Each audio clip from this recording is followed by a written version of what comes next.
Zee 24 तास एक पाऊल पुढे। रोज सकाळी उठून धावत धावत ट्रेन पकडायची, प्रचंड गर्दी, बसायला जागा नाही, कसं बसं उभं राहायचं, हे मुंबईकरांचं रोजचंच रडगाणं। त्यातून दिलासा मिळण्यासाठी बरेच प्रकल्प प्रस्तावित आहेत, पण आता बन्सल यांच्या राजीनाम्यानंतर पूर्ण वेळ मंत्रीच नाही, त्यातच महत्त्वाची पदही रिक्त आहेत, त्यामुळे निर्णय प्रक्रियाच ठप्प झाली आहे। या सगळ्याचा फटका मुंबईकरांना अर्थातच बसणार आहे।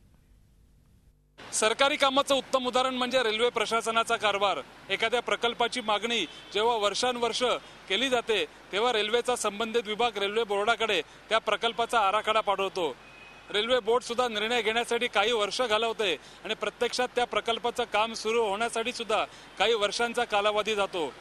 रुळावर जास्तीत जास्त 160 किलोमीटर या वेगानं रेल्वे जरी धावत असली तरी प्रकल्पांबाबत निर्णय घेण्याची रेल्वेची क्षमता मात्र आता धीमी झाली आहे। आता या विलंबात आणखीनच भर पडणार आहे। सगळ्यात महत्त्वाचं म्हणजे बन्सल यांच्या उचलबांगडीनंतर केंद्रीय रेल्वे मंत्रीपद रिक्त आहे, त्याचा अतिरिक्त भार दुसऱ्या मंत्र्यांकडे देण्यात आलाय, त्यामुळे रेल्वेची निर्णय प्रक्रियाच ठप्प झाली आहे। त्याशिवाय मध्य रेल्वे आणि पश्चिम रेल्वेचं महाव्यवस्थापक पद रिक्त आहे, या पदांचा अतिरिक्त भार दुसऱ्या विभागातल्या महाव्यवस्थापकांकडे देण्यात आलाय, त्यामुळे रोजच्या प्रशासकीय कामाव्यतिरिक्त कुठलाही मोठा निर्णय त्या अधिकाऱ्याला घेता येणार नाहीये। त्यामुळे मुंबई आणि परिसरातल्या प्रकल्पांबाबत निर्णय घेण्यासाठी कोणी वालीच राहिला नाहीये। तर येणाऱ्या काळामध्ये पूर्ण वेळ जीएम पाहिजे, किंवा आता सध्या सांगतात की रेल्वे मंत्री सुद्धा त्यांना पण अतिरिक्त प्रभार दिलाय आणि प्रशासनाचा अधिकारी जेव्हा नेमले जातो तो निर्णय घेऊ शकतो। आता निर्णय घेणारा कोण अधिकारी नसल्यामुळे ते काम कसं होणार आहे हा एक प्रश्नचिन्ह दिसतोय। या गोंधळामुळे मुंबईतल्या 3 महत्त्वाच्या प्रकल्पांबाबतचे निर्णय लांबणीवर पडणार आहेत।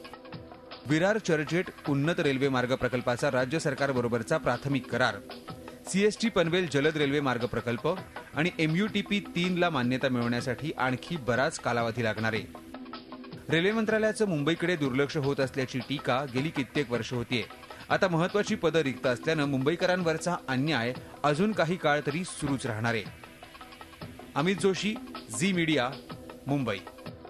झी 24 तास एक पाऊल पुढे।